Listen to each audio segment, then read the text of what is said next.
오세정 총장님, 예, 작년 관악 학생생활관 청소노동자 사망 사건 잊지 않으셨지요? 예, 그 사건과 관련해서 고용노동부, 서울대학교 인권센터도 직장 괴롭힘 사건이었다고 밝혔고요. 그리고 지난해 12월 22일 6개월 만에 산재로 인정이 됐습니다. 네, 알겠습니다. 근데 한 언론 기사에 따르면요, 작고하신 노동자분이 산재 인정을 받은 것에 대해서 총장님이 서울대가 협조를 잘해서 처리됐다 이렇게 말씀을 하셨다는 보도가 있던데요. 저는 그런 말 한 적이 그런 없습니다. 말 한 적 없습니까? 사건과 관련하여 책임자에 대한 징계는 이루어졌습니까? 예, 징계는 이루어졌습니다. 당시 청소노동자분의 소속인 관악 학생생활관 자체 징계위원회를 개최해서 당시 갑질을 했다고 인정된 안전관리 팀장 1명 네. 징계했어요. 네, 그나마 징계 수준이 가장 낮은 경고였고요. 노동자 한 분이 직장 내 괴롭힘과 가로로 근무 중에 일터에서 사망하셨는데 그런 사건이 서울대 입장에서는 경고 수준으로 그칠 사안이었습니까?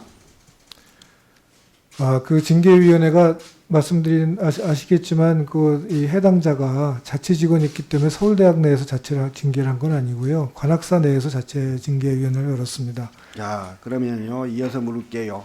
네. 관악학생생활관장, 부관장, 행정실장, 인사담당자 이런 사람들의 해당 사건에서 아무 책임이 없습니까? 그 당시에 부관장은 책임이 있다고 판정이 나서 그 징계위원회는 다른 부관장이 들어간 걸로 알고 있습니다. 자, 이 사람들은 모두 교원 및 직원, 법인 직원들이잖아요. 교원과 법인 직원에 대한 징계 의결 요구는 총장님이 요구하셔야 되는 거고요. 맞습니다. 네. 징계 의결 요구하셨습니까? 안 하셨죠? 안 했습니다. 네. 징계위원회를 열어야 한다는 검토는 하셨습니까? 제 징계 말은 없었던 것 같습니다. 작년 국감에서도 지적을 많이 받았던 사안인데요. 총장님은 교원과 법인 직원에 대해서는 책임을 물을 의지조차 없으셨던 것 아닌가 싶습니다. 그 부관장은 그 인권 교육을 받았고요. 그때 인권센터에서 거기에 대해서 조사를 했고 권고를 내린 거를 그 부관장은 근데 징계는 안 하신 거잖아요. 인권센터에서 징계 권고를 하지 않았습니다. 인권센터에서 조사를 총장님이 했는데 징계 의결 요구하시면 되잖아요. 할 수 있지만 인권센터에서 조사를 했는데 징계를 할 사안은 아니라고 판단했기 때문에 제가 총장님, 징계받은 당시 안전팀장 배모 씨 무기계약직 자체 직원이죠? 네, 그렇습니다. 그렇다면 경고를 받은 배 팀장이 당시 사망하신 청소노동자의 업무에 대한 책임과 권한을 갖고 있는 사람이었습니까? 업무 지시를 하는 사람이었습니다. 서울대는 지금까지 자체 직원은 업무의 보조 역할만 할 뿐 책임과 권한은 없다 이렇게 말씀해 오지 않으셨습니까? 자체 직원은 각 단위 기관에서 고용하는 사람들이 그러니까요. 네. 그 사람들은 업무 보조 역할만 할 뿐이지 아무런 책임도 권한도 없다 이렇게 발언들을 계속 해오셨어요, 작년에도. 그런데 이제 사망 사건이 나니까 책임을 그 사람한테 물리고 막상 책임과 권한이 있는 관장, 부관장, 행정실장, 인사담당자 이런 사람들은 그냥 전보해가지고 다른 기관으로 가면서 책임을 회피하고 아무 조치도 하지 않으셨습니다. 그분들이 오히려 실제 책임을 지시고 징계를 받아야 할 사람들로 보이는데요. 그러니까 저희 그 인권센터에서 조사를 해서 상황이 어떤지를 파악을 하고 그러니까 윗선이죠. 배 팀장 위에 이제 그 지시 담당할 수 있는 부관장이나 행정실장이나 이런 사람들인데 그 사람에 대해서는 인권 교육을 받고 그런 권고를 했기 때문에 직장 내 괴롭힘 과로로 네. 사람이 죽었는데요. 아무런 책임도 권한도 없는 자체 직원 한 명 징계하는 걸로 방패막이를 삼고 보직 교수, 법인 직원들 모두 뒤로 숨었어요.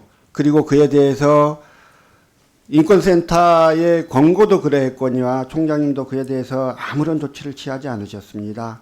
징계에 관한 논의를 좀 다시 해보실 의향이 있으십니까?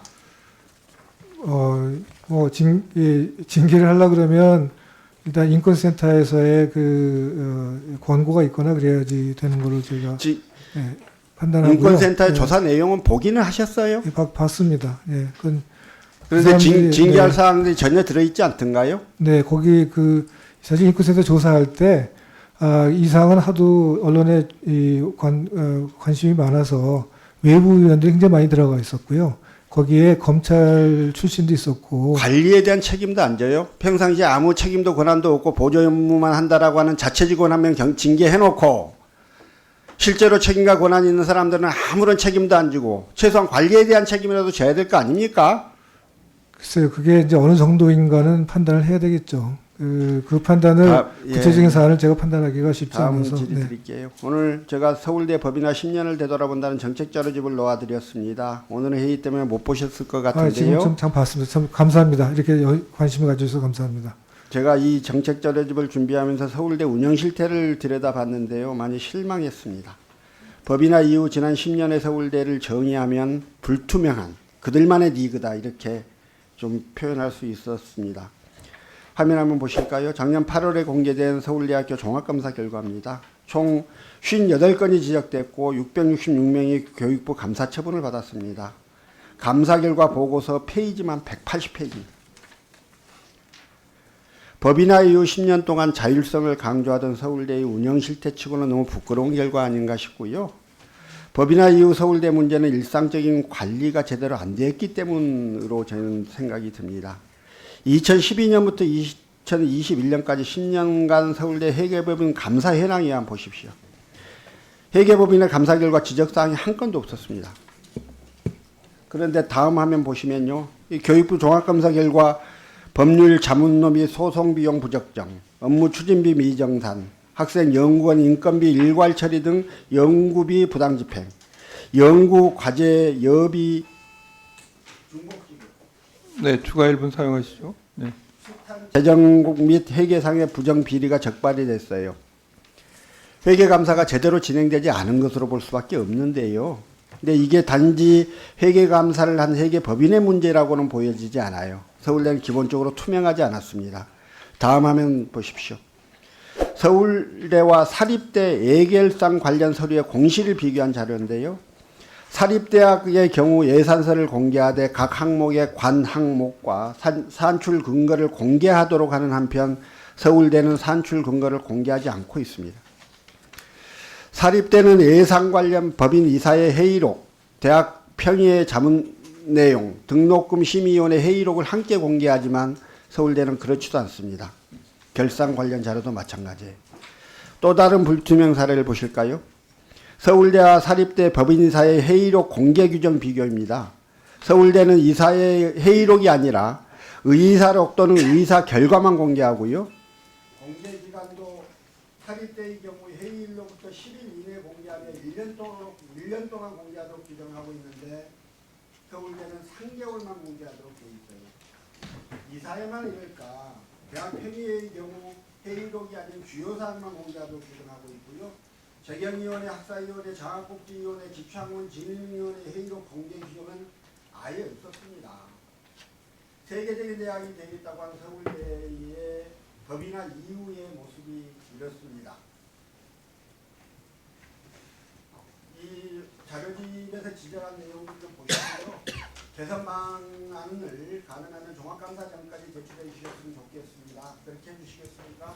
예, 이렇게 자세히 봐주셔서 대단히 감사하고요. 저희들이 판단하기에는 이 사립학교하고 우리 서울대학하고의 그 예결산에 대한 공개가 다른 이유는 그 법상으로 이렇게 다르게 돼 있다고 합니다. 그래서 우리는 법에서 하라는 건 다 하고 있고 더 필요하다고 하면 물론 고려를 하겠습니다. 법에서 그것만 하라고 했습니까? 그거를 하라고 됐고요. 예. 예산과 그 내부 행정의 그 투명성을 위해서 공개를 위해서 최소한의 기준을 잡은 걸 그것만 하시고 그럼 다른 데들은 그거보다 더 하라고 돼 있어 그러겠습니까? 사립대학교는 조금 더 하라고 돼 있는 것 같고요. 왜냐하면 국립대학은 법 바꿔드릴게요. 바꿔주시면 제가 맞춰서 하겠습니다. 네, 네.